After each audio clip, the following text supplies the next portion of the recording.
Let me take you through a couple of scenarios, maybe. An assistant controller at IBM is rehearsed for a stand-up presentation with flip charts, the principal means of formal communication. Each presentation gets probed, IBM's secret weapon for training young professionals. A manager states that you're so accustomed to being probed that you're almost unaware of it. IBM bosses have an uncanny way of pushing, poking, having a follow-up question, always looking for the hidden ball. It's kind of a rigorous self-discipline we impose on ourselves for getting to the heart of problems. It's also management's way of assessing high potential and grooming subordinates for the next job. Senior management spends most of its time probing. Here's another example from Bain & Company, the management consulting firm. And you'll be surprised by the incredible number of meetings that a Bain employee has to attend: company meetings, recruiting meetings, officer meetings, office meetings, team meetings, and there is mandatory participation in all of them. The objective is to build cohesiveness, participation, and closed identification with the firm. There are a set of imperatives for working at Bain. Do not compete directly with peers. Making major conceptual contributions without being a prima donna, and demonstrate an ability to build on others' ideas. In aggregate, these features of Bain culture are viewed as the underpinnings of success, both internally and with clients. The common thread, if you noticed in both these examples, is the systematic means by which the firms bring its team members into the fabric. And the technical term for this fabric is culture. Yeah. The process of being made member of an organization, learning the ropes, being taught how one must communicate and interact to get things done. And Ipka Shi, the father of organization culture, describes culture as how do we do things here? Like any other family, every organization has a way of doing things. But in the fast-paced world that we are living in, which is thriving at the edge of chaos, from invasion to metaverse to internal wars between China and Taiwan, Russia and Ukraine, capitalists planning to take over space, it's a fragile world that we live in. It's no surprise that organizations are constantly struggling to keep their employees not only productive, but also engaged. A study done by Ian Hewitt found 73% of employees disengaged in the United States, 83% in Europe. Any guesses how many in India?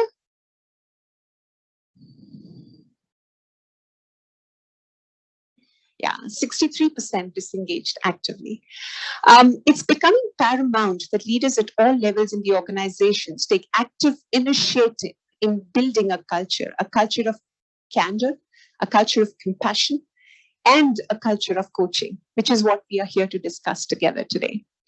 That fact that we've got together here as custodians of a compassionate and thriving culture in itself is a testimony to our commitment. And the Pune chapter has put a stellar panel together today to drive this discussion and to ensure that all of us have great takeaways by the time we complete this session. Before I invite our first guest for starting the discussion today, I do want to take a minute to acquaint all of us with the flow of the discussion. Right after this introduction, we will have the speakers coming to this dais and sharing their point of view, best practices, and concrete work that they have done in their respective organizations. After they finish, and when all of them have finished with their dialogue, we open up the floor to questions. So my request to all of you would be, if you have questions that are coming up to you as and when they're speaking, please make a note of them. But we'll ask them towards the end when all of the speakers have shared their point of view. For people who are in the room here, you will see there is a small device/mic in front of your tables. And for you to be able to ask the question from wherever you are, you need to switch on the mic. And once you've finished, my request would be to kind of close the mic. Yeah, it's just an operational, information that I wanted to share with you. So without further ado, and without a monologue, which I'm doing right now, Let me invite Dr. Bhure with a small couplet that I picked up from the internet today. If you allow me, my Hindi is not very great, but I will still try. वो खुद ही नाप लेते हैं बुलंदी आसमानों की, परिंदों को नहीं तालीम दी जाती उड़ानों की, महकना और महकाना तो काम है खुशबू का, खुशबू नहीं मोहताज कब्रदानों की. So welcome Dr. Bhure to the stage today, and we hope to look forward to your esteemed wisdom. I will also take a minute to quickly introduce Dr. Bhure. Dr. Bhure is a very sought after speaker and consultant on leadership, building leadership pipelines and talent management, 360-degree feedback. The entire gamut of talent management activity is what his expertise is. He heads his own HR consulting company, which is called Dr. Prakash V. Bhure and Associates. He is an independent director with JK Tyre subsidiary. He's a group president HR reporting to group chairman, VP and advisor to Wadia Group companies, general manager with Union Carbide India Limited. And this is a list of experiences that he's had in his entire career. But I think one of the things, Dr. Bhure, if you allow me, apart from the various coveted awards that you have received through your illustrious career, including Conford Fellowship of All India Management Association, Lifetime Achievement Award for Excellence in Human Resources, an Outstanding Contribution Award in the area of human resource. One of the finest things that I've heard about Dr. Bhure, the experience that he'll share of building, sustaining, and creating coaching culture in the organization that he's still associated with. I think the very candid and humble approach that he brings to the table. We are privileged to have you here, Dr. Bhure. Over to you on that note. Thank you.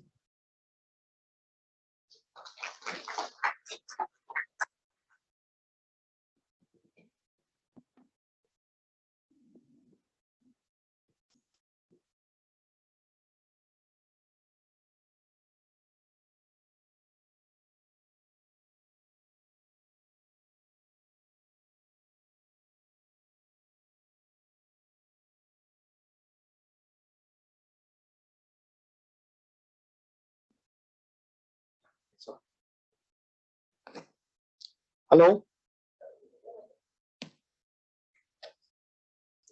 Yeah. Thank you. Hello and good evening to every one of you here, as well as people who have joined on the net, which we are not able to see you personally, but good evening to all of you. I'm really excited and happy to be with all of you. And when I was interacting, I found that a very vibrant group, as you said, and with a lot of interest in coaching and many people doing a lot of coaching themselves. I'm honored to be invited to ICF Pune chapter to share my and our JK organization's exciting journey of building a coaching culture from 2002 to 2014. I will only share for these 12 years whatever we did, leading to the Prism Award. That means we were honored with the Prism Award of ICF in 2014, which was considered or which is considered as a gold standard in coaching. I plan to share my experience, initiative, challenges, what worked for us, what did not work for us in this long journey. JK organization was the first company from Asia to receive and being honored by the Prism Award in 2014. I read on the ICF website that the next company is TCS in 2021, and heartiest congratulations to TCS. I joined JK Group as Group President HR in 2002 and continued up to 2012. I still continue to be advisor to the group from 2012 to present 22, and also independent director on JK Tyre's subsidiary Cavendish Industries, which is about a 3,000 crore turnover company. Brief history of JK organization. It has a legacy of 125 years, amongst the first top 4 industrialists in the country from 1930 to 70, with Tatas, Birlas, etc. And interestingly, The Singhania surname, I find that is still being used in the films for many industrialists. The core values are caring for people, integrity, including honesty, openness, fairness, and trust and commitment to excellence. Now there are about 15 companies across the group in India and Mexico and some other places. JK Tire, JK Paper, JK Lakshmi Cement, Fenner India are some of the well-known companies. So we have a large number of companies starting from this, but mainly in manufacturing and some in CRO and this type of companies which we started later on. The turnover of company in 2002 when I joined was about group rather was 2,500 crore. In 2021 it is 25,000 crores. Is something else happening? I don't know. Huh?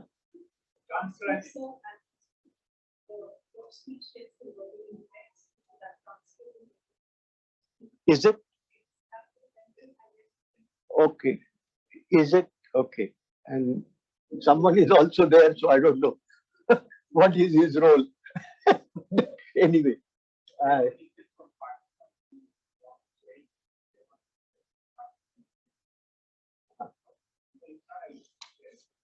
Percentage. Okay.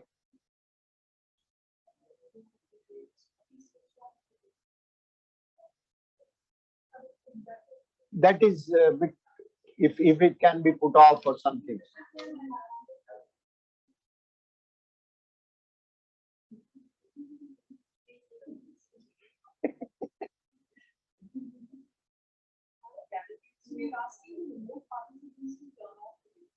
Right. Yeah.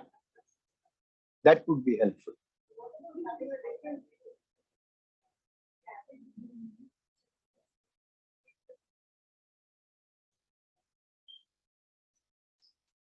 Because some other speaker, you may get disturbed. Who is speaking what?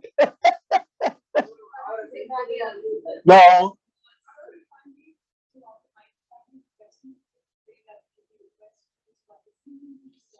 Okay. The technical team here are requesting all people who are online to switch off their videos, and that would help. Thank you. Thank you, Chandana. It's a good suggestion.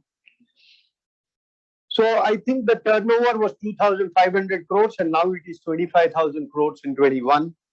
When I joined, we had about 22,000 employees with me in about 13 companies at that time with 3,000 management staff. I will give you a brief thing of how we decided on what we want to do from 2012 onwards or 2002 onwards. I always believe that HR is for business excellence. A lot of HR people, from my experience, because I worked in line and HR, they are focused on people, but they don't understand business, they don't pay enough thing to business, and they don't try to enhance the business excellence. So my focus was to bring in the HR team excellence in business through people. But business is the main thing which was I tried to put focus on. My philosophy is that companies do not compete in the market only with the products and services, but in the long run, we compete with the quality of leadership. Quality of leadership is the most important. If you see in the long run, leaders make all the decisions, strategy, how to execute, whom to recruit, what to do, how to get market share, where to expand, not expand, etc., etc. So leadership is being very, very critical component of this. So we decided that we will concentrate on. Now, how do I put this on, sir? Okay. Yeah. So this will help us.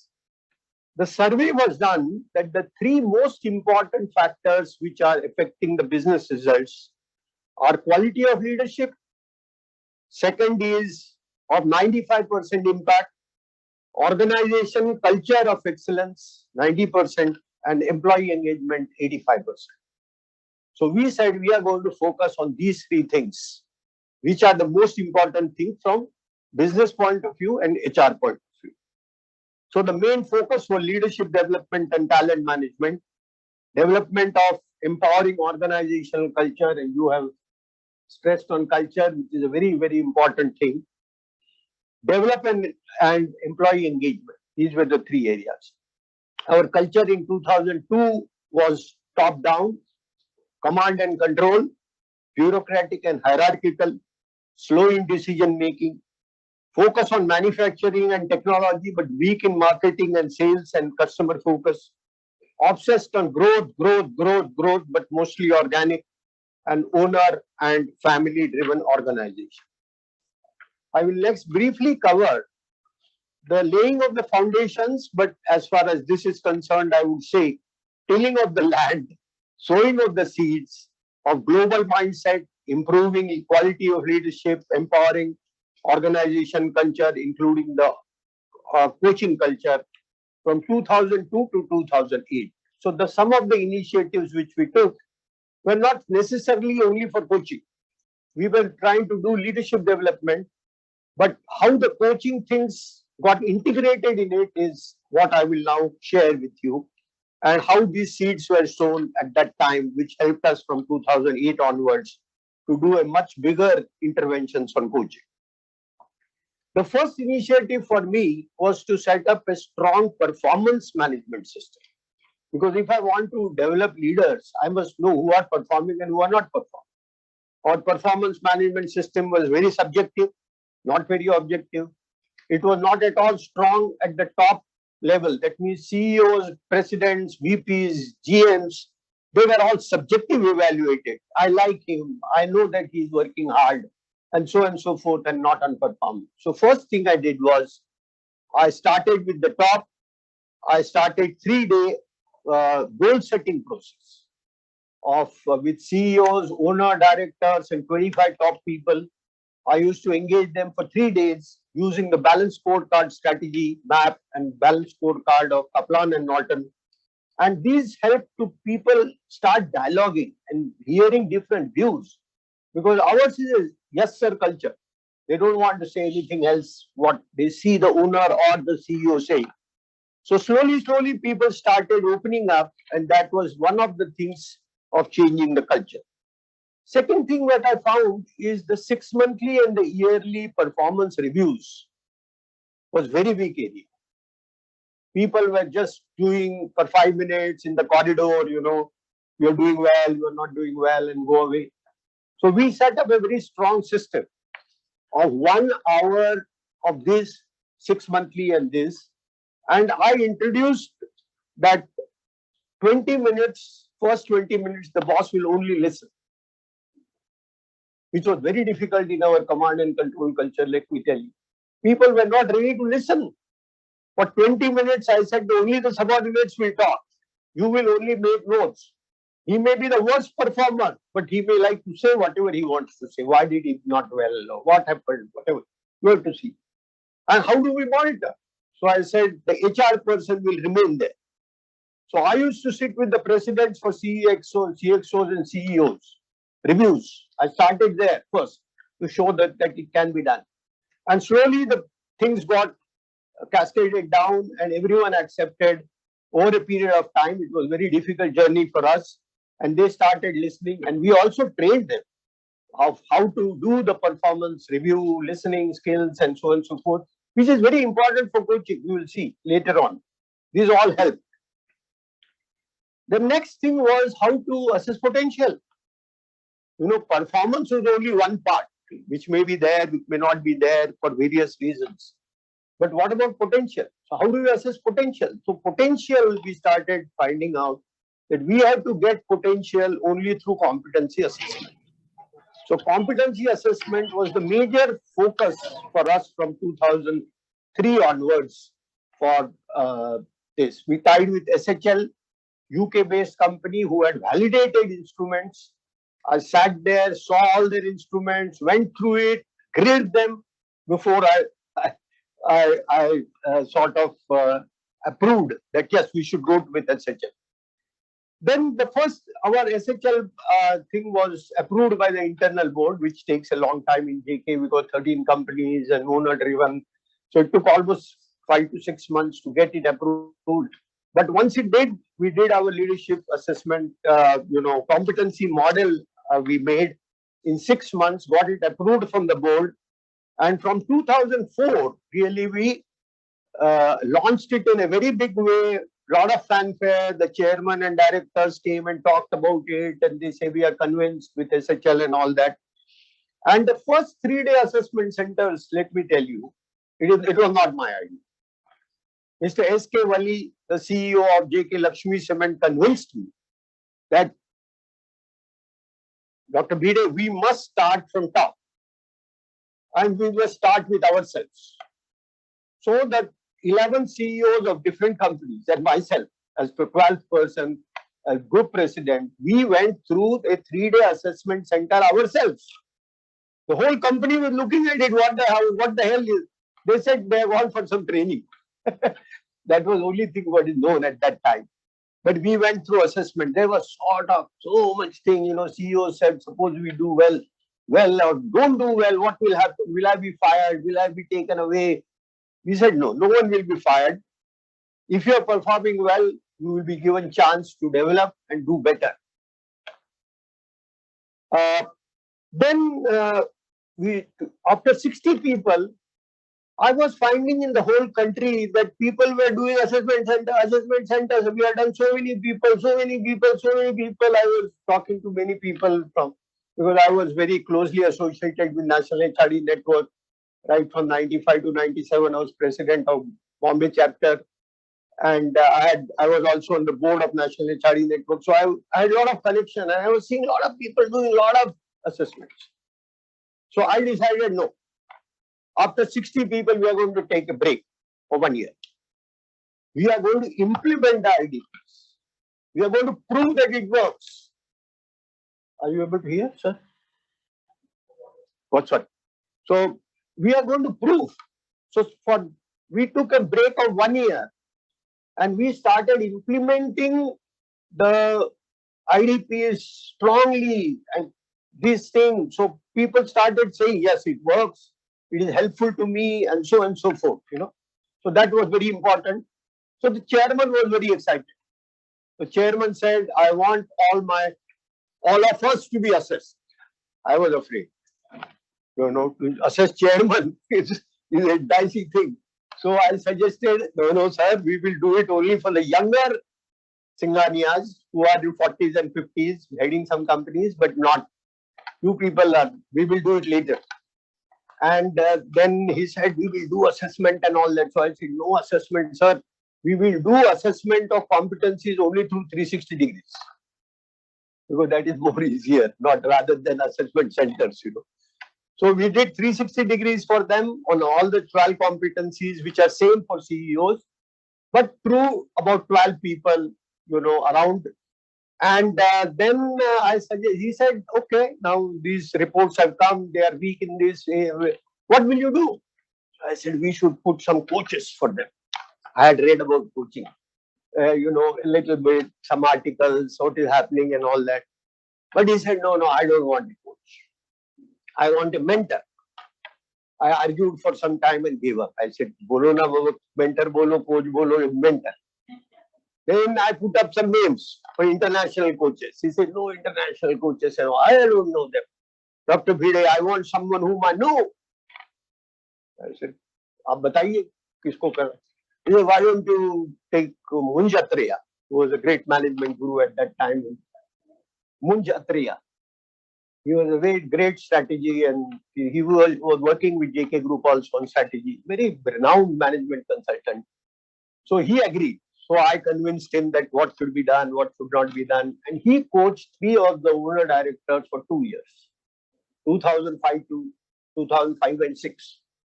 And for 6 months, every month, and then every quarter. And they showed great results. They were very, very happy.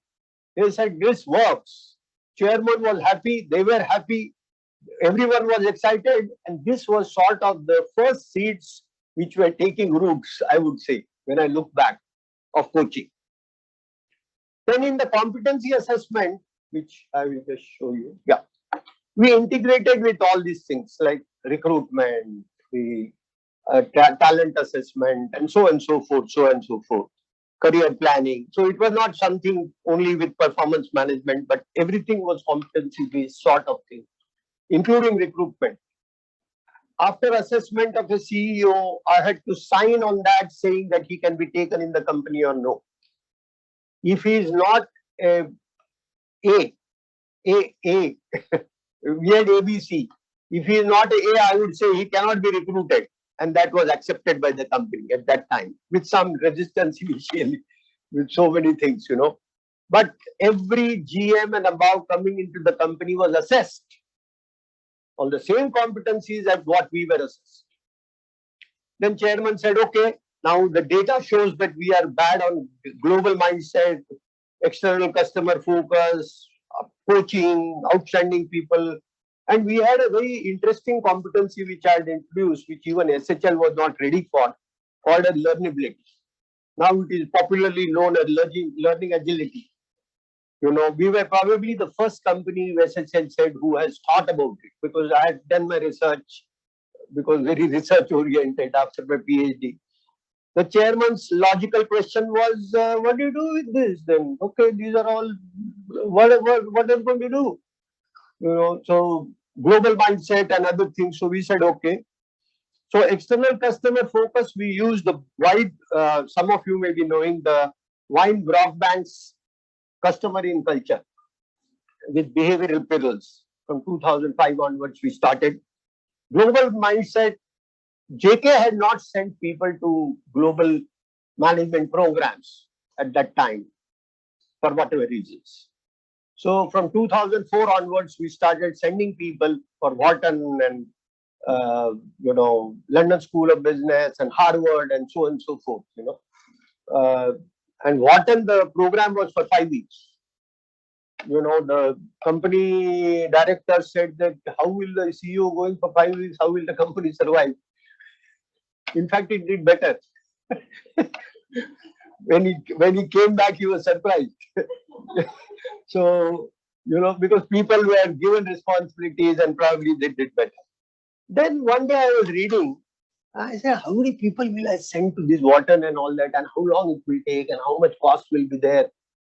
So I was reading somewhere and I found a sentence called as, Mammoth cannot go to the mountain, can you bring mountain to Mammoth? You know, some of you may have read. So I said, can I bring the mountain? Can I bring Harvard here rather than we going there? And then I found that Tatas were already bringing 3 Harvard professors to this same center. And my friend Satish Pradhan, who was heading the Tata Sons, helped us to tie with Tatas for 2 years. And we got Krishna Palepu for strategy, Nitin Noria for people development and excellence to people, who later on became the Dean of Harvard, and Das Narayan Das for customer in culture and marketing. And in this same center, of course, this center was used by Tata's ENTC, and we were on the top floor. And our group chairman, all of us attended the program in 2006 for 1 week. And group chairman, all owner directors, all CEOs were in the first batch, including me. And in 2007, we did it for 45 more people. So 90 people we could train in 2 years on global mindset, empowering culture, people, best practices, and so forth. And also on marketing, the high potential people. 90 people were covered with the same thing. So our whole company was sort of prepared for the next league.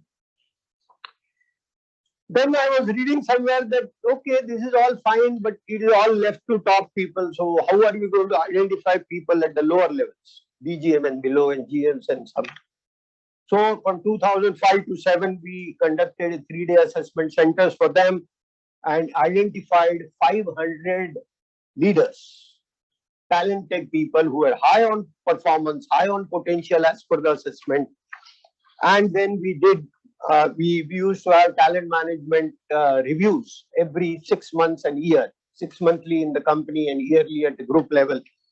And then we customized the program and sent them, all these 500 people over 2-3 years, to IIM Bangalore, specially designed program for 15 days plus Pegasus for outbound program. And IDPs were also developed after the program. They did projects. We proved that ROI of these projects, and I used to monitor the ROIs and show the company that it can lead to results. Improving employee engagement, we did surveys through TNS and put a lot of focus over 3 to 5 years. Our performance, particularly on employee engagements, also improved quite a bit. This was the journey up to 2008. I know I am a bit late on running on time, so sorry. Large scale executive coaching from 2008 onwards. First thing is, I did not know much on coaching, to tell you frankly. I had read some books, articles, and all that. So I benchmarked. I went to various companies to find out what's happening on coaching. And I found that there were some multinationals who were getting coaches from Singapore or internationally every quarter for their CEOs. Rest of the people were not doing much on coaching. In fact, some companies, coaching was considered to be like counseling, which all of you know. And in our company also, when I introduced this, counseling is for people who have to be thrown out, but I think this is the last chance given to them. Some people knew the coaching culture, in Bombay and other areas where people go and study, and that is all the things. So then I said, let me understand what is coaching. So I did in 2005. I did an 8-day coaching certification program by Mike J from Lead University, US. Then in 2007, I got certified by Marshall Goldsmith, and I was very impressed by his stakeholder methodology, which I'm going to talk later and how we introduced. Then 2008, I completed and got certified as an international coach by International Coaching Council of Joseph O'Connor, international renowned coach who has written a lot of books. In 2006, we conducted a 2-day workshop on executive coaching by R.R. Nair, ex-Hindustan Lever, for 60 presidents in batches of 20, 2 days each of presidents, VPs, and GM levels. It was inaugurated by the chairman and the 3 owner directors who had gone through some sort of coaching and mentoring. They also came and said it works. So, so it was sort of integrated. I was very impressed by the Marshall Goldsmith methodology of stakeholder methodology of leadership change. Now, I will show you why did we go for that. Marshall said that my methodology, I said, Marshall, who will help us in India? You are in US, you will come sometime. He said, Habit India can help you. So we tied up with Habit India at that time on Marshall's recommendation. And this was Habit's model. So if you see, the functional and knowledge competencies we had enough, and something was going on. Leadership competencies we had worked for about 4 or 5 years. The last part was leadership style. That means, how is it deployed? You may know everything, but how is it going to be deployed? So leadership style was the main thing what we were trying to focus on. And this was done through coaching, through Habit and stakeholder methodology. So, as I have said, the seeds of coaching were already shown from 2000. And then we tried in between, in 2006, we tried with some Indian coaches whom we had come to know. In 2007, we experimented with some 3 high potential VPs who were on significant job rotation, like Mr. A.S. Mehta, who is now the CEO of JK Paper for last 10 years. I had moved him from head of accounts, being a potential person, to head of marketing of JK Tire. At that time, heading a 3,500 crore company, the whole market was looking what is happening.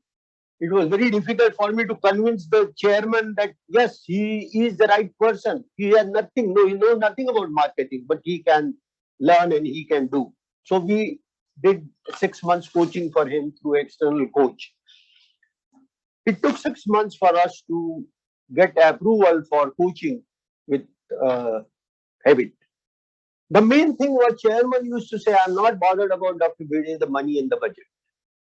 But the amount of time and effort my people are going to spend at VP and GM levels and president's levels is very, very important for me. Because their focus has to be on the business. That's what this thing was. So ultimately he agreed and it was approved. And a large budget was approved for 60 people. Now, first we decided that we will do it for only 60 people. So Hewitt recommended that we must do a 360-degree survey through Human Synergistic Australia. There was a huge debate in our company. Who should be the people who should give feedback to the presidents and VPs and other people? Big debate. In our command and control style, people said company will tell which 8 people or people will give the feedback. And me and Mr. Wali used to keep on arguing for months together, saying that no, if people have to accept the feedback, the stakeholders have to be selected by them. This is the first condition. And Human Synergistic and Hewitt also supported us. So ultimately the chairman and all that agreed.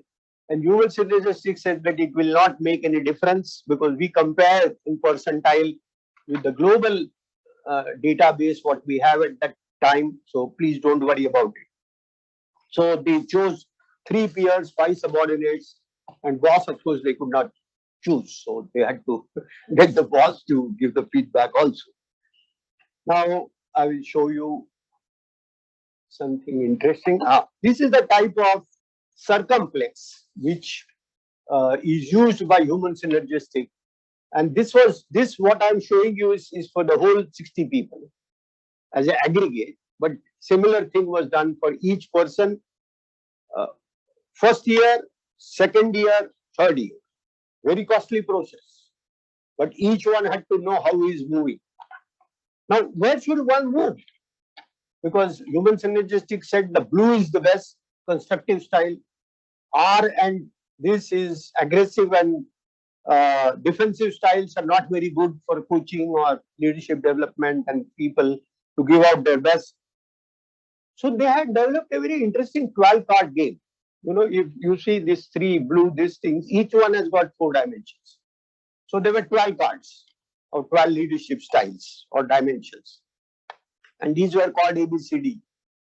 And each one was asked, including the internal board to start with, that recall from your own experience, either your guru or a teacher or your boss or anyone, where you are the most productive and you liked working with him. And what were the qualities? So out of these 12, you find out which 4 or 5 are matching. You will be surprised, 99% people came out with constructive style. The blue style. So constructive style consists of achievement, self-actualization, encouraging and affiliate. So everyone in different batches was convinced that this is the way I want to go because this has helped me also. It is not that someone else is telling me that constructive style is better. My own experience shows that this is the best style.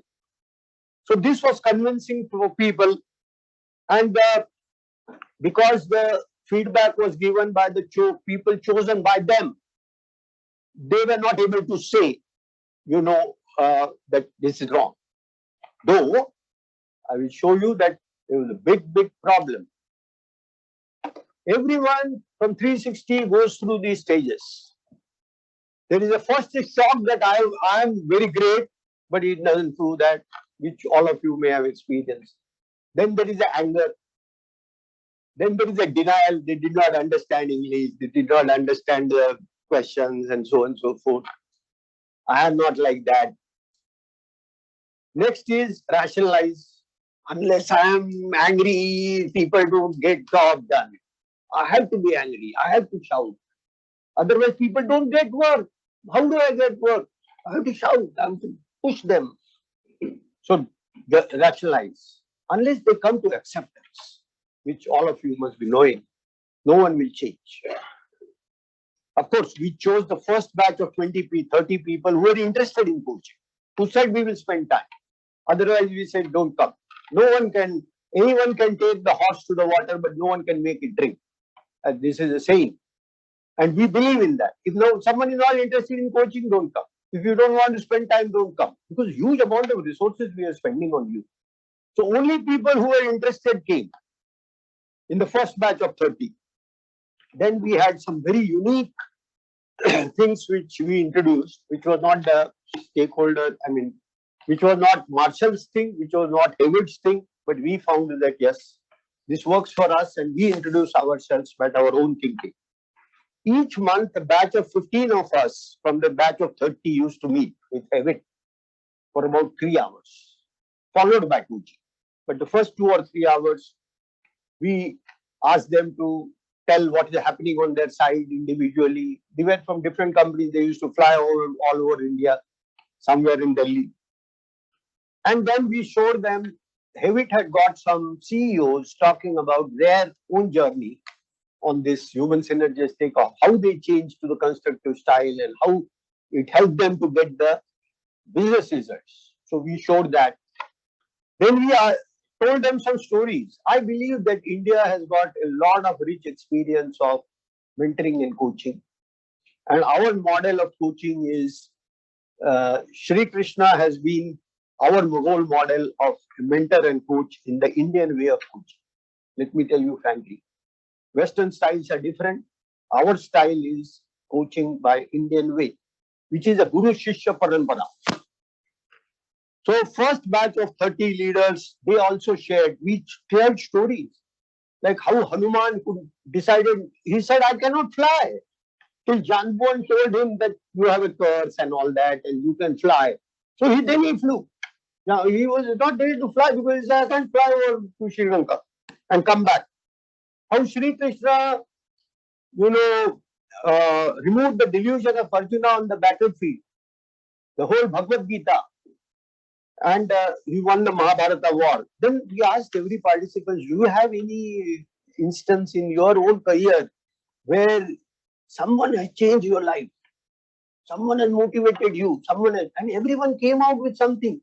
Maybe a teacher, maybe a guru, maybe a parent, maybe something which changed their whole life and whole things. Everyone had some story. So everyone said, yes, if there is someone, and then we said, why can't it be you for someone else? That was the question which we asked. Then in Marshall Goldsmith methodology on stakeholders, they have to choose 8 stakeholders. The only condition is that these 8 stakeholders must be closely interacting with the coach, closely, so that they can slowly observe even minute differences in his behavior of leadership and how he deals with people, what he is trying to commit to us through his coaching and all that, and then give him feed-forward suggestions. I will come to. So each person chose about 8 or 9 stakeholders, and some even chose their spouses at home, informally, and adult children. So in our social gatherings, they used to say, Dr. Bide, how is it happening? How is my husband doing? He has shared that he wants to change something. We also see that there is some change at his home also behavior. I said, good. So initially the coaching had to go to the stakeholders and say that I apologize for whatever I have done. I can't change the past. I have decided to change these 2 high impact behaviors I have started. So please help me. Very difficult for people to go and say. Even when I had to go to 8 of my subordinates and say that, it was difficult. So they said, I said, yes, I make you work very hard. You stay at 9 o'clock. I also stay, but no, after 5 o'clock, if you no work, go home. Said that, good, sir, something is happening. So the feedback is always from past. And feed forward is always suggestions for future. So when even given feed forward suggestions, these 8 people, they were afraid to give it to the boss. So in our thing, what we said, you type it up. So no handwriting. Ball cannot know that. Then put it in a fish bowl. Then I used to, or someone HR fellow will take it out and read. And boss will only take notes. There is a very strong relation that unless the boss goes every month to them every month and only says thank you for their feedback, feed forward suggestions, the improvement is highly correlated to the change.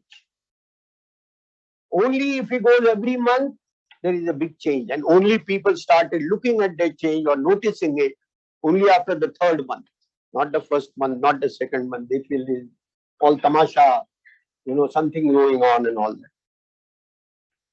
And of course, the pace varies. Some people progress very fast, then they plateau, then they go down also. Some people don't start fast, but they progress very fast later on of change. Then in our command and control culture, we decided to get to the pyramid type of review. So every 2 months, not only the boss's boss, myself and the coachee, we used to meet and review. First, we used to talk to the coach. We used to have dipstick surveys every month on the questions and all that. I'm not going in detail. And they then that was a very, very strong system, which I documented in the CCL handbook. Very strong system, because what I found is sometimes the boss himself does not take care. He does not allow him to work. So boss's boss questions the boss. What have you done? Why your coachee is not improving? Or why is he not spending time? And so on and so forth. So measuring of the impact after 1 year, of course, we did, and after 2 years, we did this survey.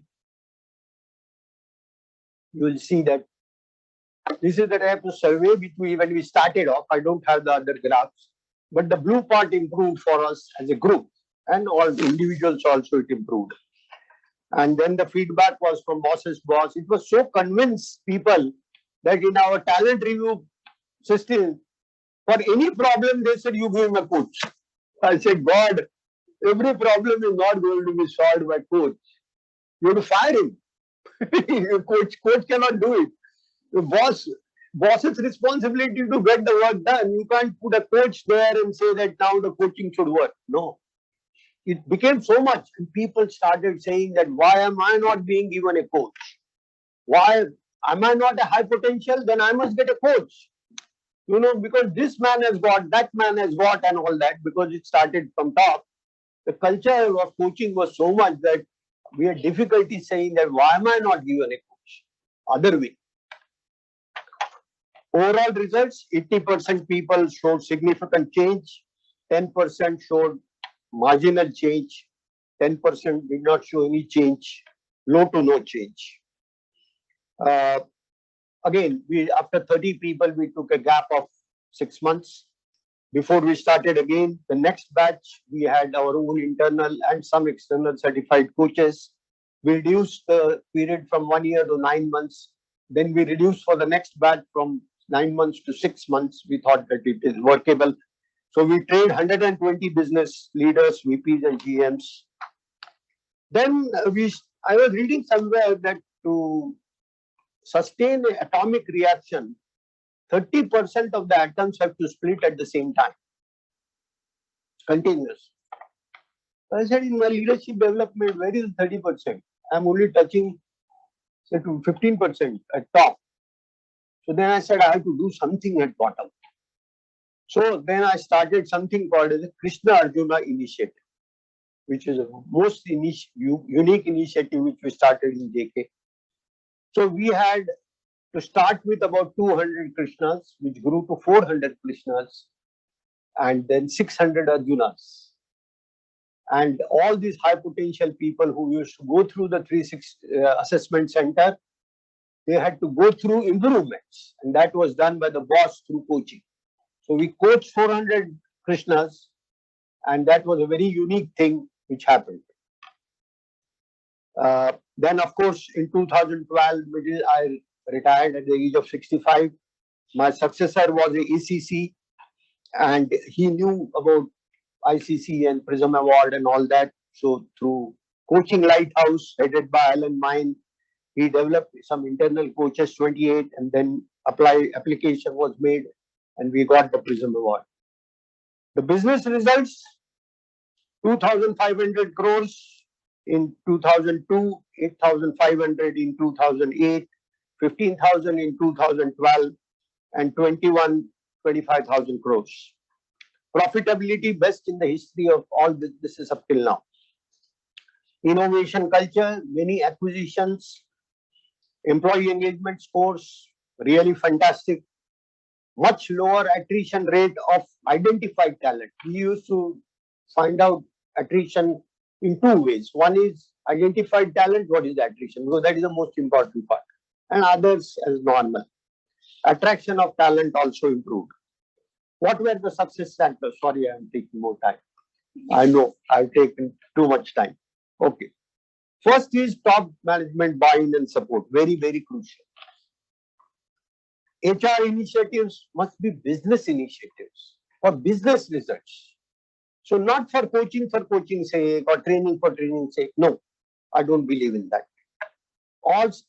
We started all major initiatives with the top and then cascaded down. After the first phase of initiative, don't be in a hurry. Consolidate, prove results to the owners, others.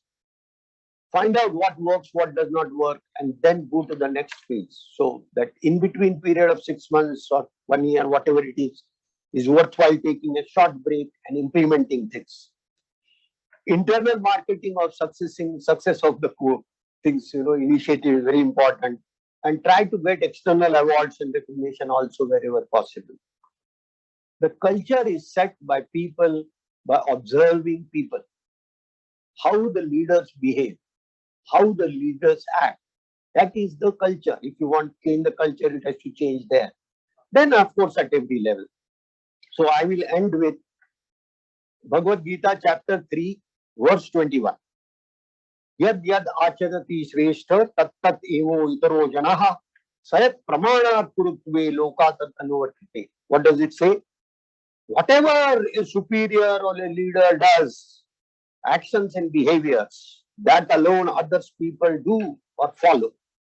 And what his standards he sets, that people follow those standards. Thank you. Sorry for taking notes. Yeah, I think it's fantastic talk, and I'm sure the audience here will also agree. Not only was it engaging, enticing, and interesting, but I think very practical and applicable also in most of the contexts, and in fact, probably all of the contexts that each one of us is working. So let me take the honor and privilege now of inviting Ms. Harsha Peter. And I'll just take a minute, Harsha, to share your credentials with everyone here. Harsha, in her current role, is India Total Rewards Leader at ZS. And her experience entails working across arenas in human resource, from recruitment to change management. She's passionate about and actively contributing and giving back to ZS Cares. Beautifully, she's worked with Iron Habit for 11 years prior to joining ZS. So I think we got a lot of references of Iron here. So I'm sure you'll be able to corroborate some data points for us there. Before moving on to being the talent acquisition lead for India, Masters in Arts from Mumbai University, a certified Six Sigma belt, Lean certified internal auditor. Wow, that's some variety and diversity to your career, Harsha. And thank you so much for being here with us and sharing your expertise and experience. Welcome.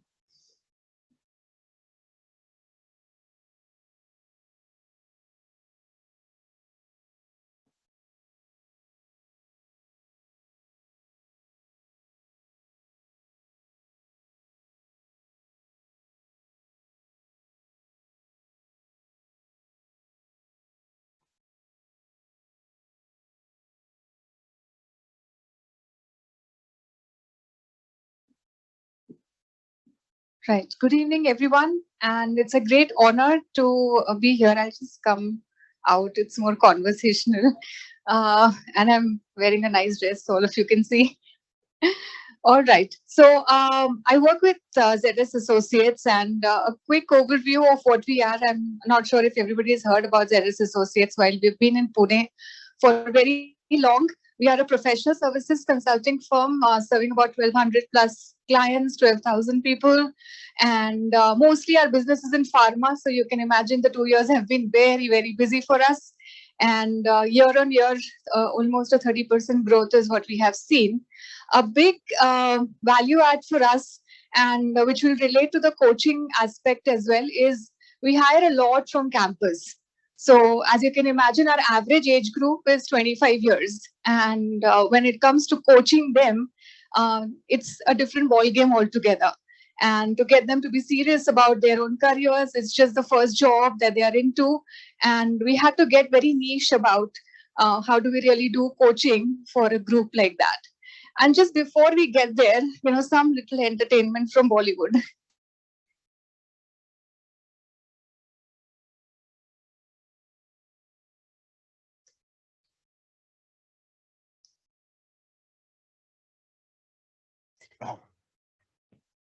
कोयल अपना घोंसला कभी नहीं बनाती, वो अपने अंडे दूसरों के घोंसले में रखती।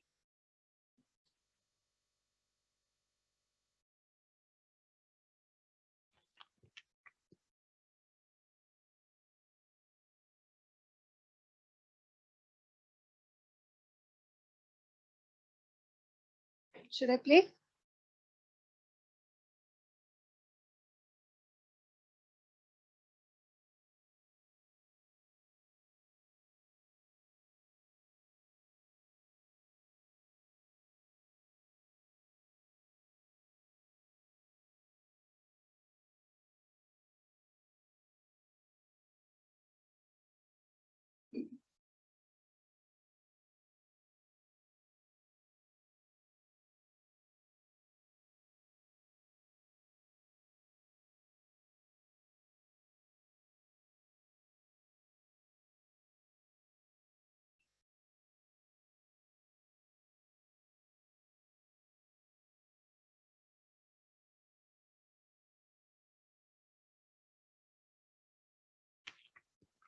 और जब उसके बच्चे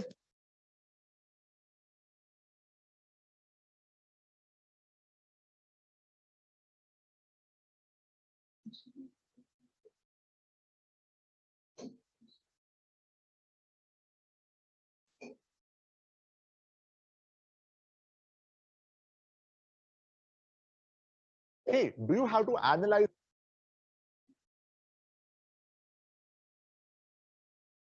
large sets of data or convert it into insightful presentation?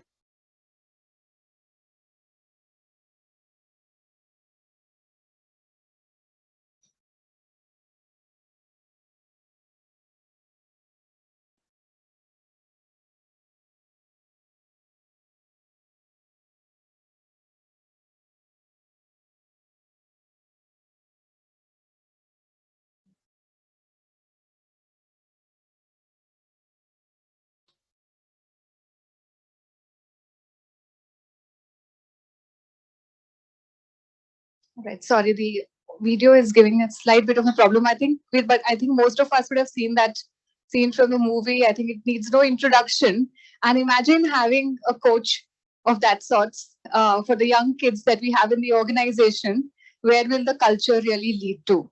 And that's really what made us think. And this is the only slide that I have here. And I know there's too much to read, so I'll go over it.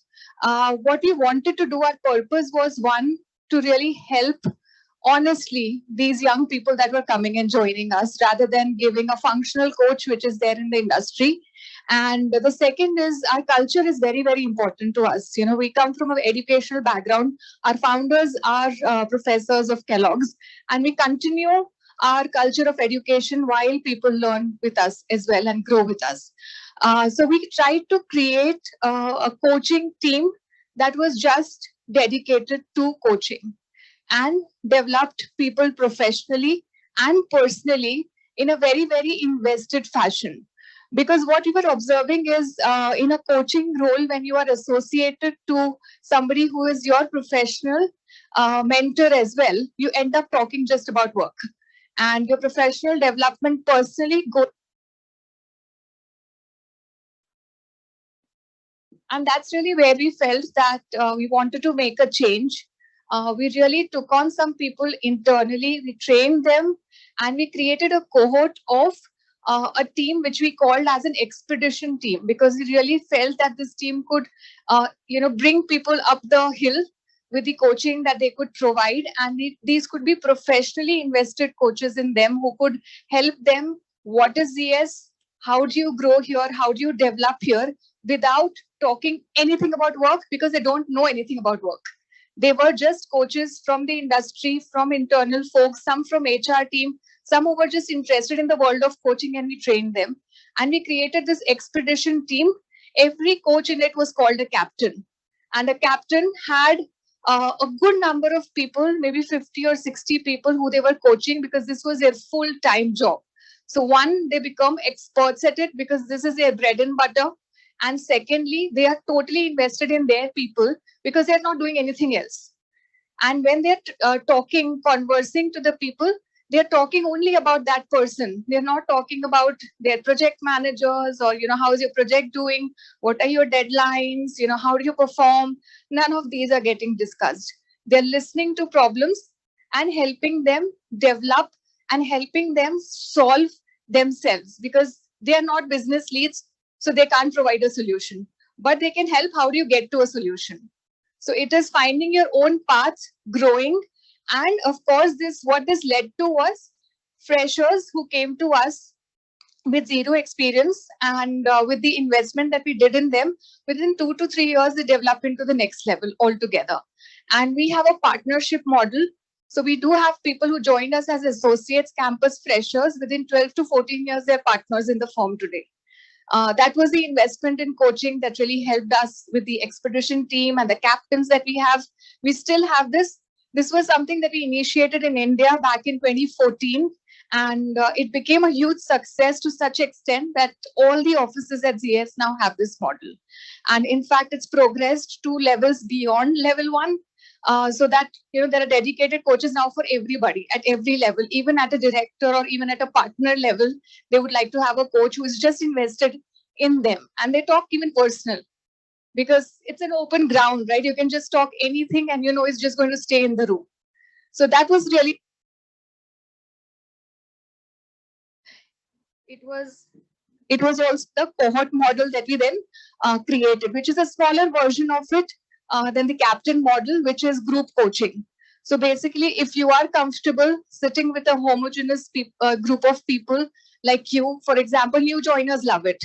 They're a little scared of opening up to somebody in the firm when they are, they're alone in a room and they don't know how it's going to impact them, especially they're worried about their performance, growth, etc. So they're happy if they enter a cohort model, which is 10 to 12 people sitting in a room talking to a coach. It's just an open forum. There is some directive conversation, but slowly people get comfortable in this cohort model and then move on to having a captain model for themselves. And of course, the traditional model exists in case, people would like.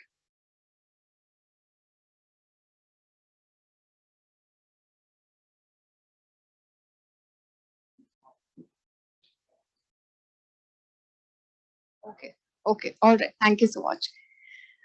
So that is really all that we have in our coaching model, and simple and straight, but something that's been working for ZS for all this while. And it's like a magic sauce for us, because we created it ourselves for our own needs, and it did grab us a lot of success for our business as well. I think generally, how do we develop our coaches internally, externally? We do have a very robust way of doing that. Of course, they undergo industry trainings as well. But generally, some values that we instill as a coach, because it's a very pristine role for us. It's not your day-to-day, just a side job that you would do. For us, every coach is somebody who really plays that role very, very critically and very honestly. And of course, as we saw in our previous presentation as well, listening is very, very important. And this is the coaching that we really start with for our coaches as well. Just ask less, say less and ask more. And really, how do you, I think there is, this room is full of experts here, so not too much to say on this. But of course, this is all the preparatory material that we have for our coaches where, how do you really become one? How do you prepare for a session when you go into a coaching model or when you're sitting with a particular associate or beyond? The preparation is pretty tough. And we ensure that it's in a very robust fashion so that we achieve the success that we've been achieving right now. So currently, with about 10,000 people, it's a large group of 100 plus coaches that we have across. And we're hoping that it grows further, looking at the success that we've had in the model. So really, that's it from me. Thank you so much.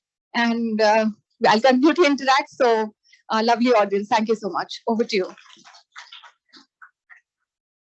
Thank you so much, Harsha. That was crisp, quick, clear, and a very beautiful presentation on how a very simplistic model can actually be raised to a scale where it's serving more than 10,000 people. And I think ZS, if I'm correct, and my own research and thesis is around coaching, is one of the pioneer organizations when it comes to building scale of coaches, especially in India.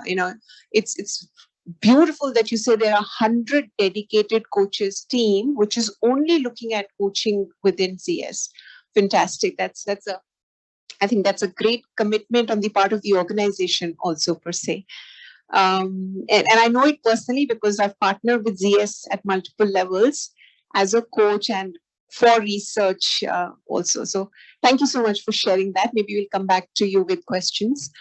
And on that note, let me also take the privilege to invite our last but not the least speaker of the day, somebody who comes with great experience and understanding, not only of the coaching domain, but also in her current role. She's the head marketing and program director in this very institute, TMTC.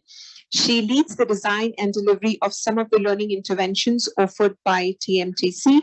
Chandana is an experienced coach herself and contributes psychometric-based coaching support in many leadership programs at TMTC. And before joining TMTC in 2011, she was an associate of Global Executive Learning France for 10 years, during which she worked with large global clients such as Volvo, SAP Miller, Swiss Re to facilitate leadership development for senior leadership teams through immersive learning experiences across Europe and India based on the philosophy of business-driven action learning, something which Dr. Bray spoke about earlier in his talk. She worked with Titan Company from 1994 to 97 with sales and marketing responsibilities in the watch as well as jewelry business. That's a plethora of skills that you bring to the table, Chandana.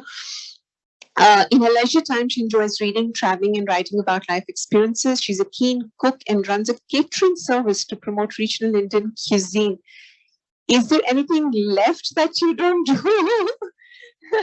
Okay, fantastic. But with that veracity and diversity of experience, let me invite Chandana to the conversation here today. And one of the things of being deeply empathic that I noticed just a while back was her running for water bottles when somebody was asking it. Thank you so much for doing that. Welcome.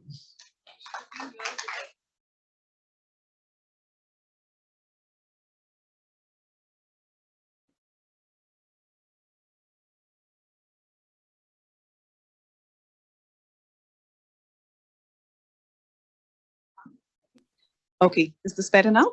Cool.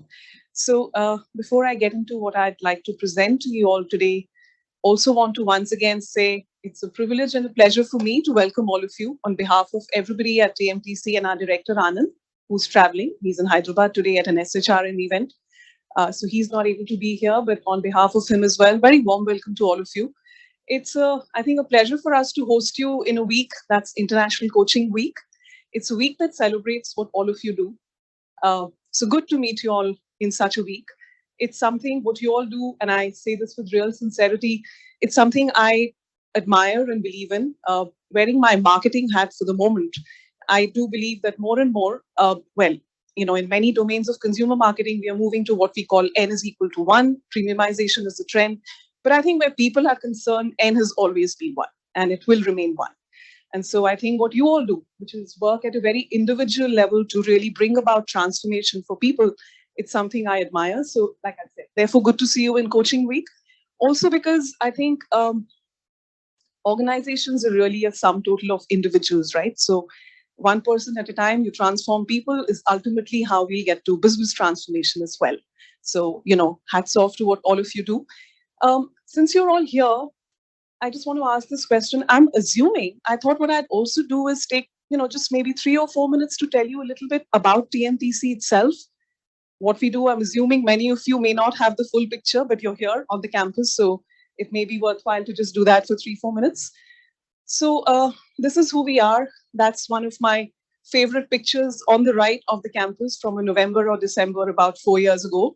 And now with the rains, we'll pretty soon be back to this kind of weather and look on campus.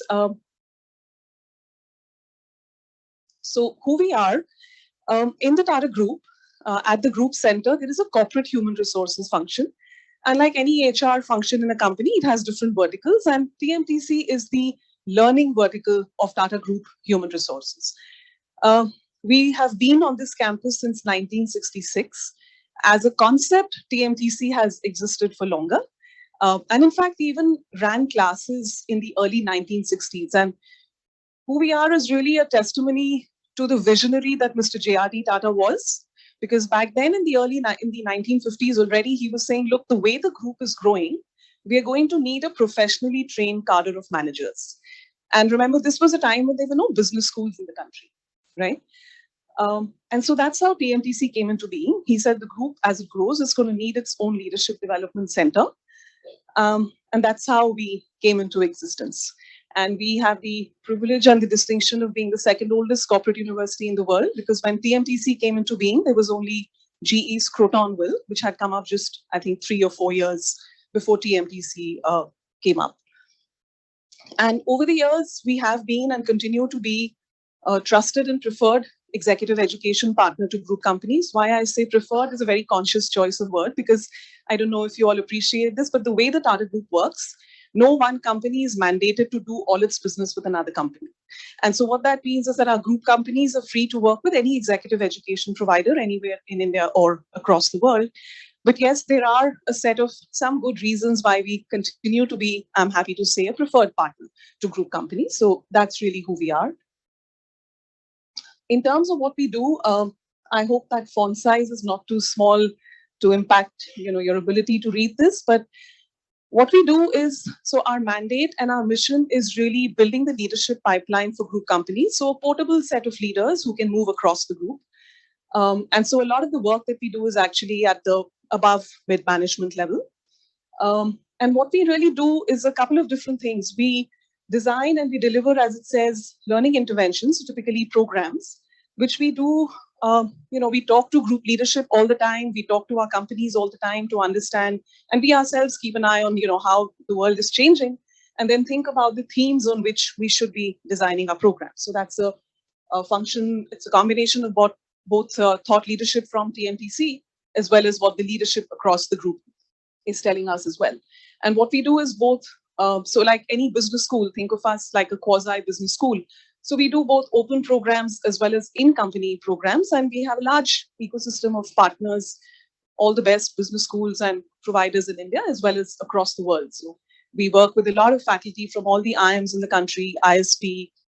We work with INSEAD, Harvard, the Ross School of Business at Michigan, IMD, SDA Bocconi. These are all the partners that we have from around the world. In addition to the paid learning programs that we do, we also constantly engage with leadership and Tata employees across the world in a couple of different ways. We do these monthly TMTC talks in all the major cities. The idea really is to bring expert perspectives, again, from India and overseas on a variety of subjects. So everything from risk management to digital marketing, public policy, emotional intelligence, business storytelling, think of it, and we cover pretty much all the themes. So we do TMTC talks, which we've now been happy to bring back now that, well, I hope the worst of the pandemic is behind us.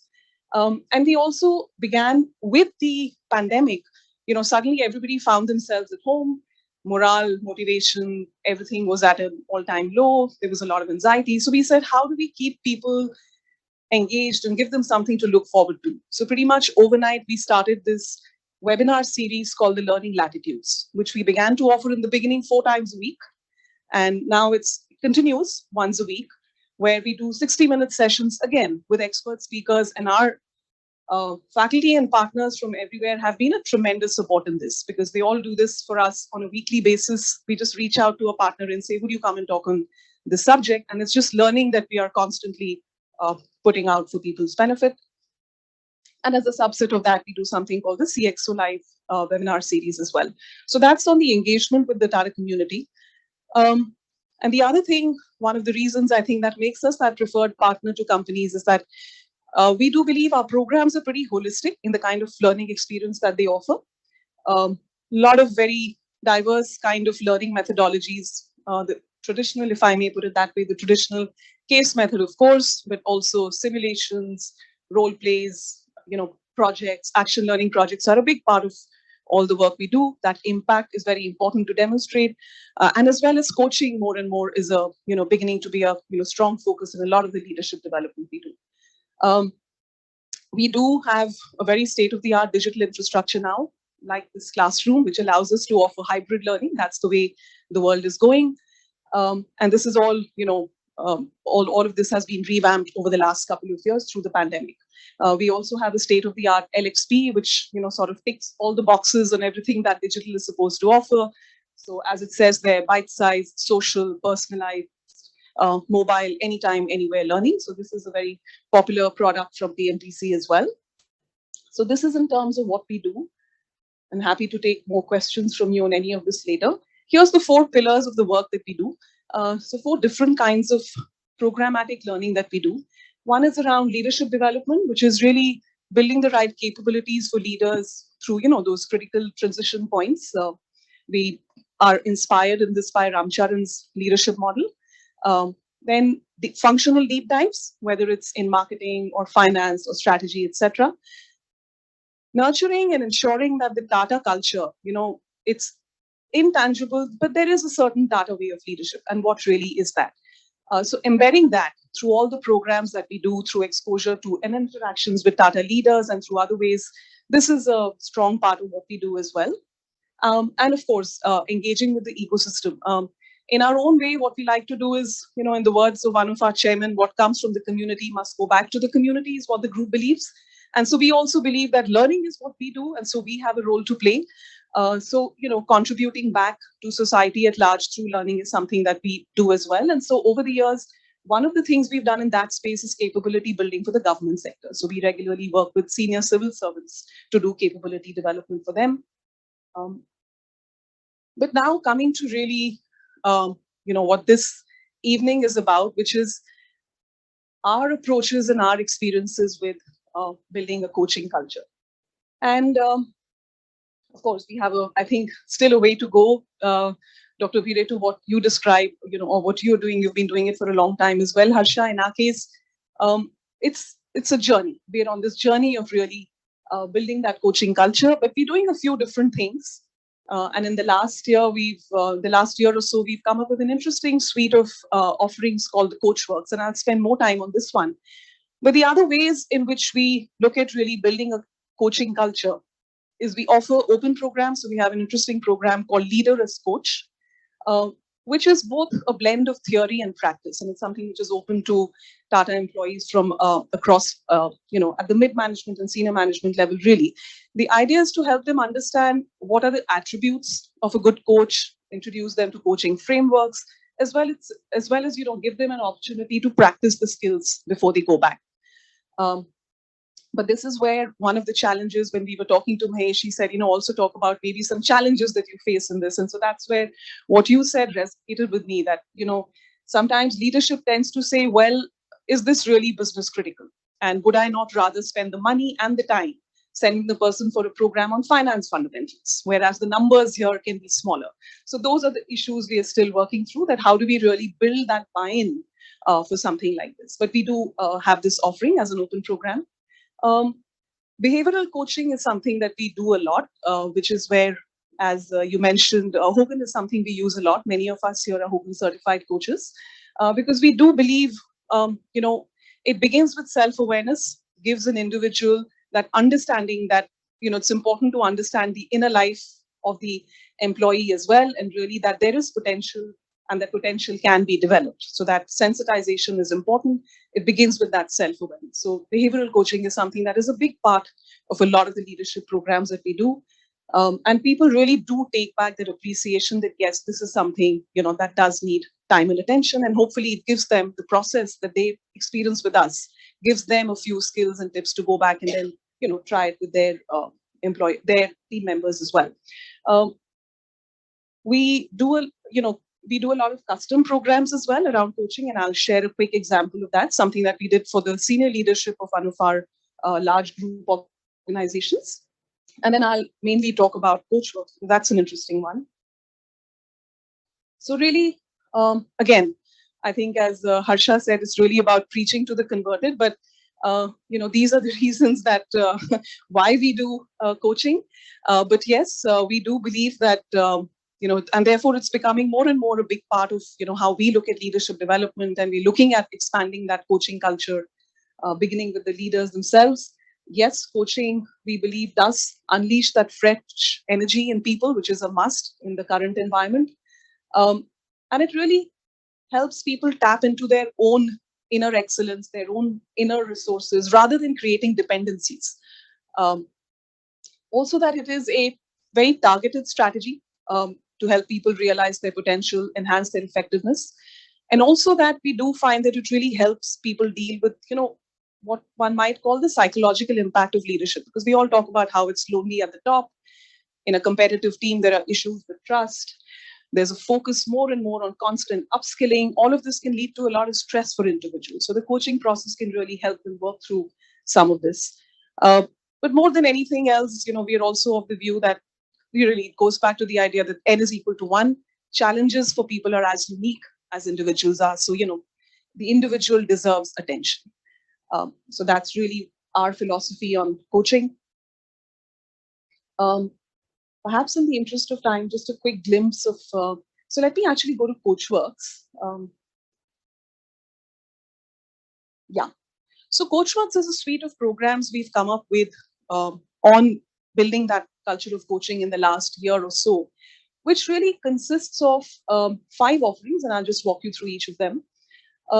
The idea really is that, yes, we build a coaching culture, but most importantly, the core really here is to democratize coaching support, to make it available to as large an audience as possible, that it's not something which is restricted to senior leadership. So we do have an offering for senior leadership, but more and more to make it more open and available to others down the line as well. So here's what we have. These are the 5 names. I have a slide on each of them, so let me skip this. So we have CoachWorks Executive, which is typically for senior leaders across the group. And the purpose of it really, of course, it's a one-to-one coaching journey, 4 to 6 sessions for each person with a certified coach. The idea really is to help them navigate all the change and ambiguity and complexity which is there in the senior leadership's work in life, and also really to help them manage their derailers, which is where, again, Hogan is one of the underpinnings of this one. And we have a very interesting product called Coach on Call, which is really without requiring approvals from your HR or L&D team. So this offering is available, we kind of let people know it's there. People can sign up for it by registering on our website. And what we see this being used a lot for is, especially at junior and mid-management levels, for career coaching, again, for, navigating career transitions, life coaching, and executive presence, which is a big one, especially at that level. So Coach on Call is one. Then we have CoachWorks Flip, which is really a reverse mentoring program. And the customer for this is really the senior leader. So it's a pairing between a senior leader and a young employee. And the purpose really is for the senior leader to learn about how do you lead a young team? What is, how does Gen Y and now Gen Z really think? Understanding the young consumer, very important for decision makers at a senior level. And also future readiness in terms of really knowing where is the world going, whether it's in terms of technology or how do they think, because that's going to ultimately, lead to certain changes at society at large, which we, and I include myself in that, we don't really understand how these people think and what that's going to mean, for society some years from now. So that's the kind of insight that, we see senior leadership getting out of this one. Then there's CoachWorks Group, which is really about improving group outcomes, so coaching for a cohort. And this is for functional and intact teams. And then there is CoachWorks Pro, which is again about building that coaching capability among senior leadership. And so that's where, we invite leaders from any functional area, people with about 15 plus years of experience. And this is an ICF approved coach certification program. So what people take back is, like our open program Leader as Coach, what people take back from this is they learn various approaches to coaching. They hopefully take back the skills to have effective coaching conversations, and it puts them on the track. If they want to follow, it puts them on the track to get eventually their ICF certification. So it's an ICF recognized program. So that's CoachWorks Pro. And who do we do all the CoachWorks engagements with and all the other work? The coach is absolutely one of the most important pieces of that puzzle. So we are careful about our coach selection. Experienced certified coaches who have C-suite experience, especially in our context, very important. People with a global perspective very often, because that's the nature of the group. More and more our group companies have a very global footprint. And so that's on the partners. And yes, what are some of the things that we do in the process? What we've learned is that, we don't put any guardrails by choice around the coaching process. So we let, as you were saying, Dr. Pire, we let the learner choose the coach. So every learner is allowed 2 chemistry conversations with 2 coaches, and then the learner is allowed to say, what, I think I'd rather go with this person. So that's the choice we consciously take. And in addition to that, we actually don't ask for any reports, any assessments on the coaching process. It's a private conversation, private space between the learner and coach, allows for a much more exploratory, deeper conversation, allows people to really be much more vulnerable. So this is by design. We believe in the power of our coaches. We trust the process. And we really do believe very much in the principles of adult learning. Adult learning is by volition. We believe that high potential chooses this. And so they are invested in the process. And the good news is we have some very positive anecdotal evidence around this. So anecdotal evidence tells us, based on feedback, informal feedback from peers, from reporting managers, we see change happening. We see people managing dysfunction if there is behavioral dysfunction. We see people being promoted as an outcome of this because people say, yes, this person was able to make the right shifts. So we trust that anecdotal evidence. We don't, get into the rigor of, the reports, etc. So that's really, what we have kind of learned along the way, made some changes, and, what we believe in terms of the approach. So that's really it from me. Happy to tell you more or, take any questions.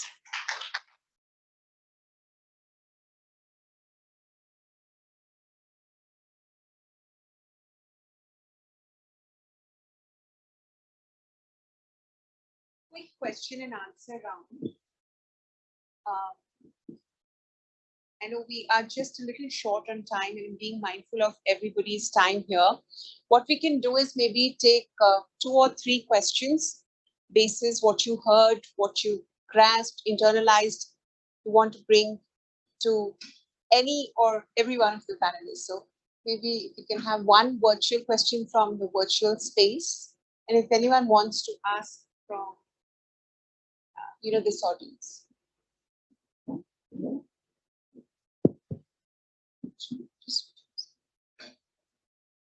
Yeah, this should be on if it's not on. Okay. Yeah.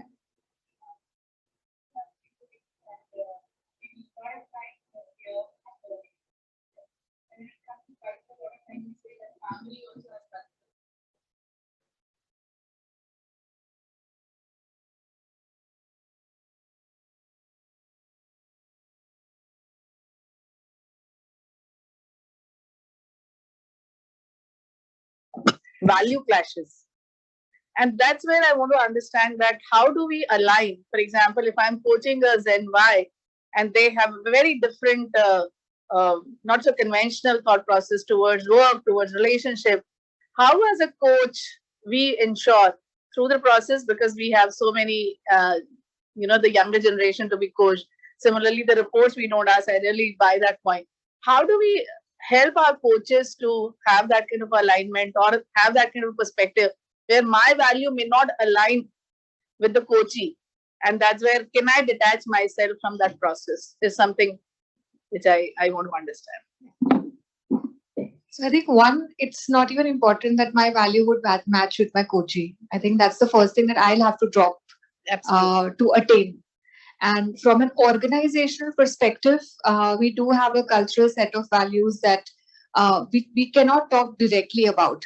What we really try to do is where do we want to head as an organization? I think what really works with Gen Y, and I have a 14-year-old at home as well, so another one to deal with, is really why are you telling me this?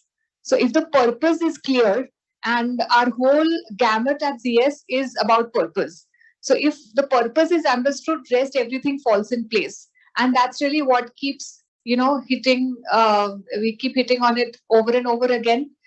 And of course, there are many other things that come with it. And there'll be people with all types of values, and we'll have to accept it. So that acceptance factor as a coach has to be very, very high. And that's why the more listening that needs to happen. But otherwise, I think if the purpose is understood well, then everything else has fallen in place for us most of the times.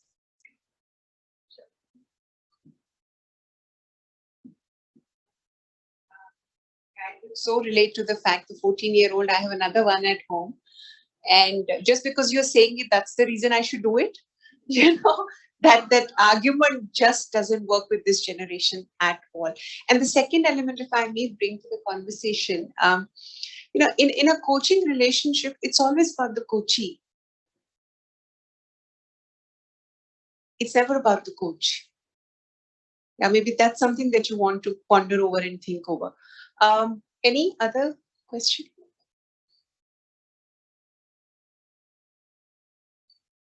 Okay, this is what we've addressed. Actually, so in the virtual space also, I think that's a challenge that most people are facing. I'm sorry, I didn't get you. I'm Dr. Supriya. Thank you so much for sharing. I think there's the same problem, coaching approach for young millennials. I think that's a relevant struggle. Yeah. Okay, there's another one for you, Harsha, here, which is how ZS evaluates effectiveness of coaching. So there are a couple of ways which are formal. We do have an anonymous PD coaching survey, that is professional development coaching survey, and it's anonymous for all participants. It's over a third-party tool that we do not own. So we don't have access to individual data on it. And we have names of all the coaches in the survey that we receive feedback for, and areas that are working well, areas that are not working well. There's a lot of commentary that people fill in it, which is like a treasure of information that we receive. While we have that, we also do put in elements of coaching related questions in our annual health check survey, and also through our pulse checks that we do informally.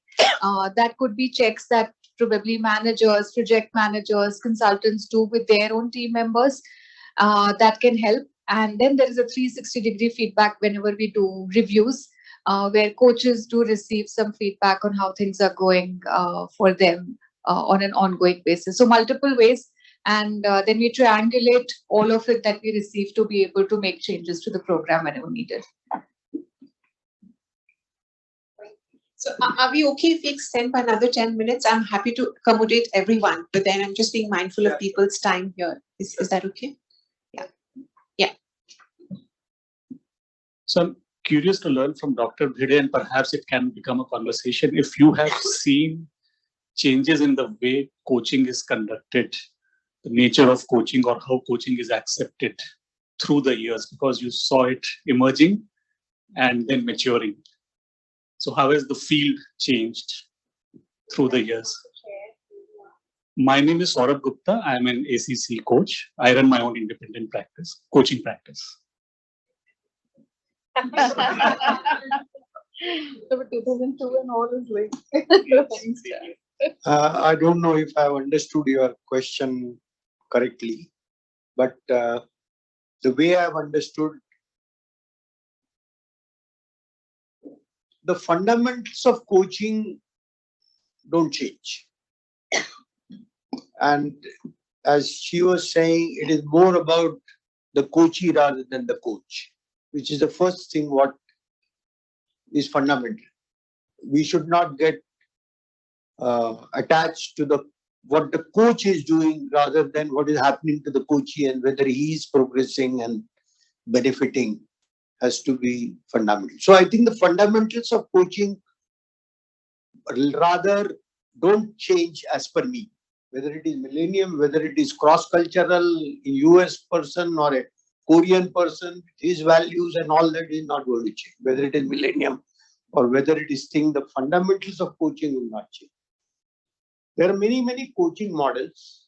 One may use whatever model he or feels comfortable, which is working.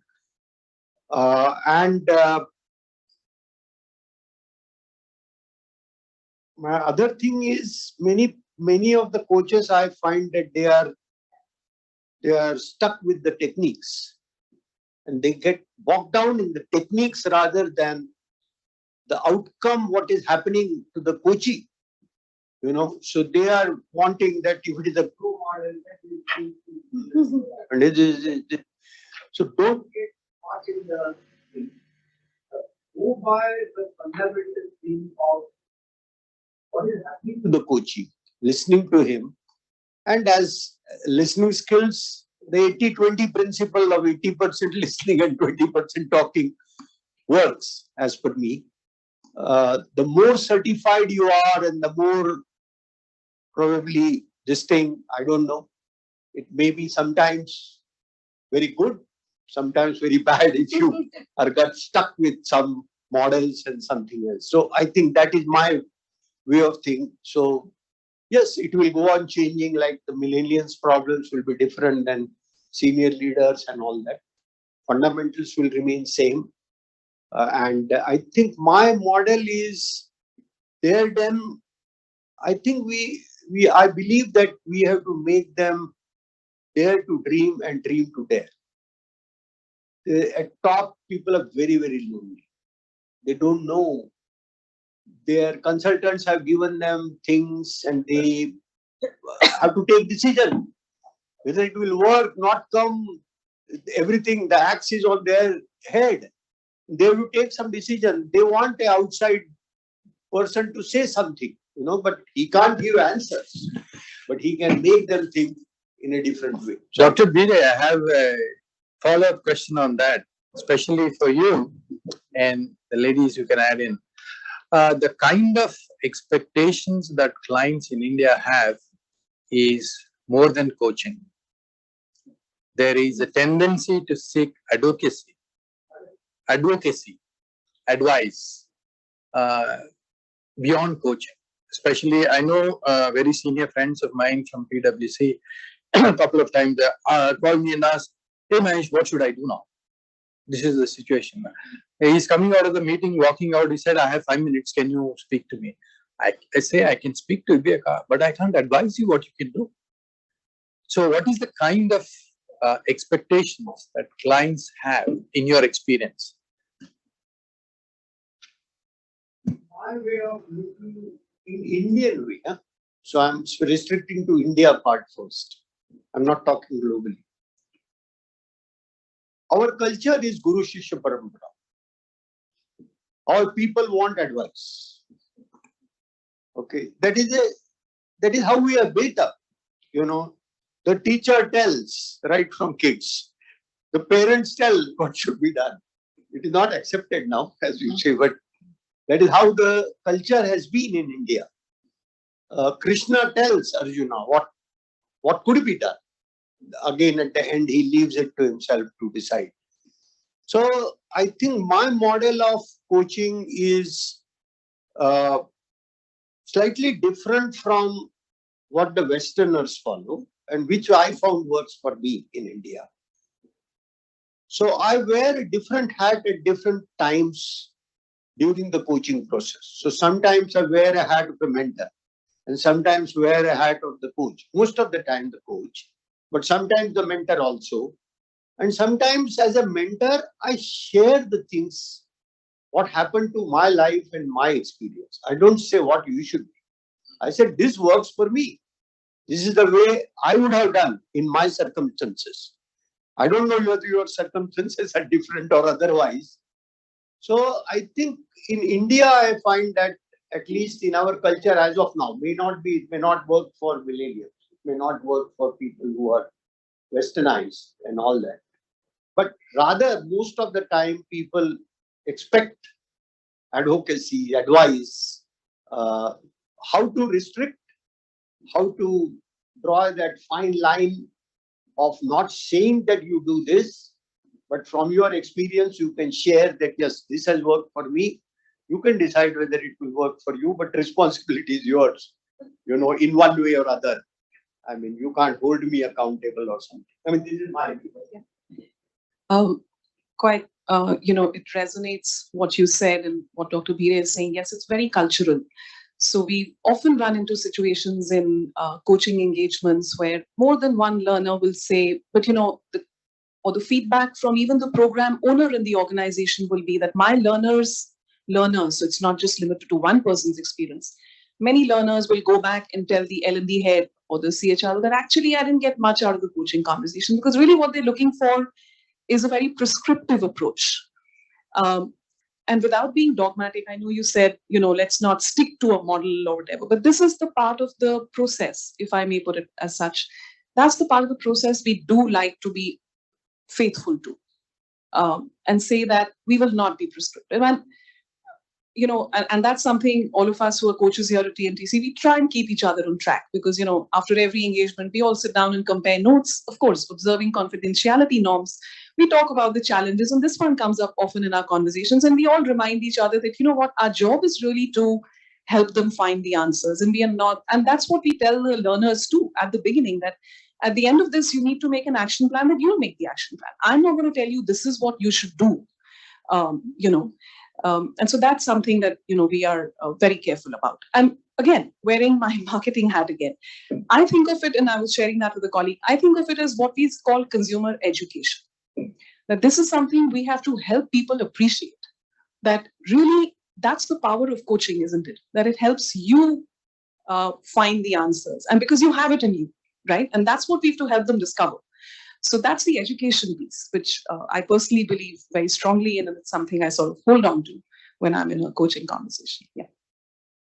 And it's something, if I may just add to that, it's a belief that's strengthened, because long ago I attended a workshop on bringing the appreciative inquiry approach to coaching, and I found myself over the years using that with my children, actually. One is, of course, that this generation, anyway, why in capital letters, font size of 40 is what they always ask you to anything, right? And so one has to live with that question of why 20 times a day. So that's one part. And I've learned to respect that. That it means they have a mind of their own, they are questioning, they are analyzing, and that's the way the whole world is going, right? So I've learned to do that with my children, not with always success, but to some extent. And, it's been beautiful to see how it equips them to then really own what they are choosing to do, to then work hard, because it's a choice they made, right? And that's only strengthened my belief that one must hold on to that part of the process. That's my long answer to your short question. We have one more question. We can have that as the last. Lower it.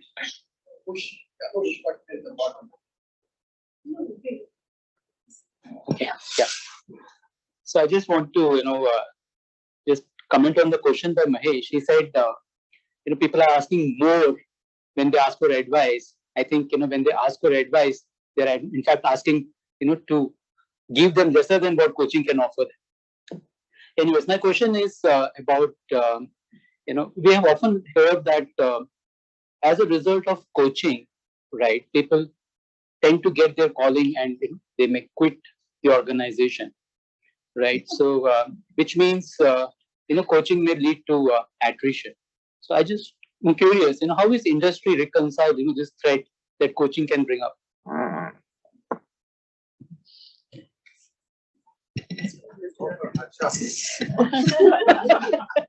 Yeah, I think good or bad topic, great resignations. I think there's too much to talk on it.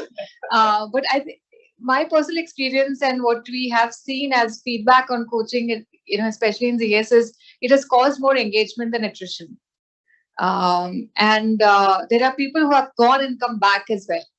So it holds a more stronger hold about the organization, about people in the firm, and the respect that they gain is far more higher. At least in my experience, I haven't seen this impact attrition. It does impact finding something for yourself outside of work, which goes in combination of whatever you're doing.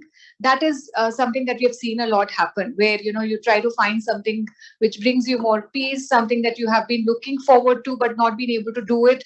Those kind of conversations happen quite a lot, and then we do help them with how they could do things that they would want to do uh, while they are still working with us, and not taking too much time. As an outcome of that, actually, we created one more program called Me Time, which is time for people. After 5, they can just log off once a week and no questions asked. There is no leave that you have to put, no asking your managers. You can just shut off after 5 and do whatever you want to do. So we have people taking advantage of, and that was an outcome of some of these conversations of how do I find time to do something that I want to do through coaching conversations. But this is really what's been my experience. But of course, there might be other things as well. My experience of 2 organizations where this has happened, where while coaching, at the end of the coaching assignment, people, one organization said that coaching doesn't work, right? And I lost a candidate guy because of you. And the other organization said that fantastic, we actually coached him and we actually said something about himself and taken a stand to what he wanted, to one of the objectives of the coaching assignment. Very different maturity of organizations to the coaching process. Speak to that deeply. Coaching conversations, and it's what we tell our companies as well. Although they are clients within the group, but that's what we say, that in that conversation or in that set of conversations, our responsibility is really to the learner. You voluntarily, or the individuals voluntarily signed up for this engagement. So my responsibility is to the learner. Whatever the outcomes, it's in their interest. And we encourage them to think of it like that as well. And therefore the privacy, guarding it as a very sacred space is something we adhere to as well. And that would be, I think, the view across all of us here. And we do find that companies, as you said, are quite mature about this now. They understand why, they are signing up people for this, and the outcomes may not be sometimes, quite, in their favor.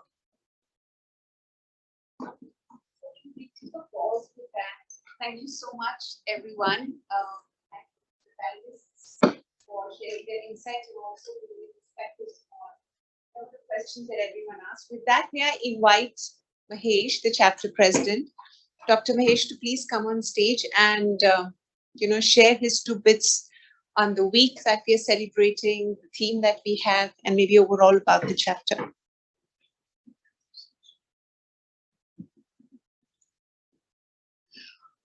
Thank you. Thank you to each one of you, Chetna, Harsha, and Dr. Bide. A small little fact that I'd like to highlight in Dr. Bide's experience.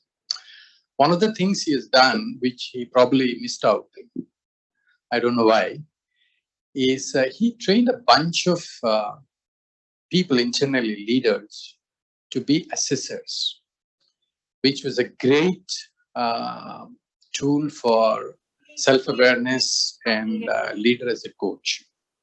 Apart from creating a leader as a coach program, this is something he's done wonderfully. 2 things come up for me, and I'll read them out for you.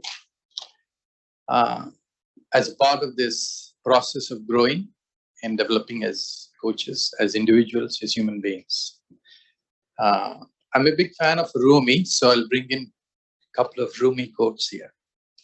The first one: this being a human is a guest house. Every morning, a new arrival for us as coaches. A joy, a depression, a meanness, some momentary awareness comes as an unexpected visitor. Welcome and entertain them all. The dark thought, the shame, the malice, meet them at the door, laughing and invite them in. This is for all of us as coaches. And at the end, be grateful for whatever comes, because each has been sent as a guide from beyond. And another quote, which is very short, but I really love that. What Rumi says is, to each one of us, whether we are coaches or not, what you're seeking is seeking you. Thank you very much for being with us in gracing this occasion. Those of you who are here, those of you who are there, wherever you are, thank you.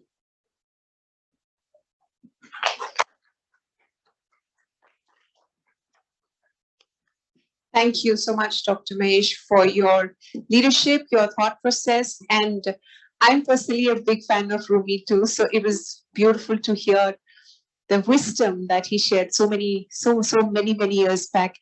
And as someone says, the longest journey is within. It's probably a beautiful start and a beautiful ending to the celebrations that ICF Week has had and ICF Pune chapter has had. But we will not be, I think we will not make this event complete if we do not thank people who are behind the scenes for making this happen. So let me just take one last minute to offer a vote of thanks to everyone. Of course, first and foremost to the eminent speakers, Dr. Bhide, Chandana and Harsha. Thank you so much once again.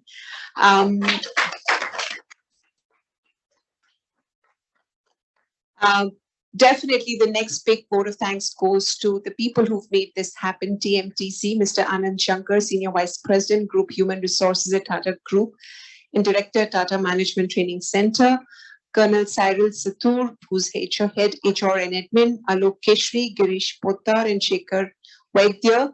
I think he is here. Thank you so much, Shekhar, from the IT team. All the attendees who are a special audience today, thank you so much who attended virtually and in person. ICF volunteers, Jayashri Patwari and Swati Verma. ICF Pune chapter members arranged event as a build-up, and their names are Apurva Mokhe, Marki Pacholi, and Usha Kaul. And some of these people are based out of India, but just to make sure that we continue the celebrations, they are offering experience coaching at their own end to kind of contribute and give back. Thank you so much, Shilpa.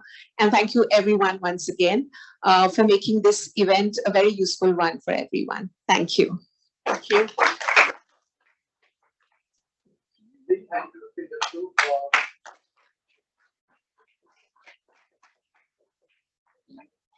thank you, Anuruddha. I think you part of it. Yeah, the event is over. The event is over. By the way, Anirudh and the team had also arranged for small saplings to be given away at the end of this event. Unfortunately, I think he was just too busy and with so much to arrange. Maybe we'll ensure that this gift kind of comes back to you in one way or the other. Yeah. We visit each other.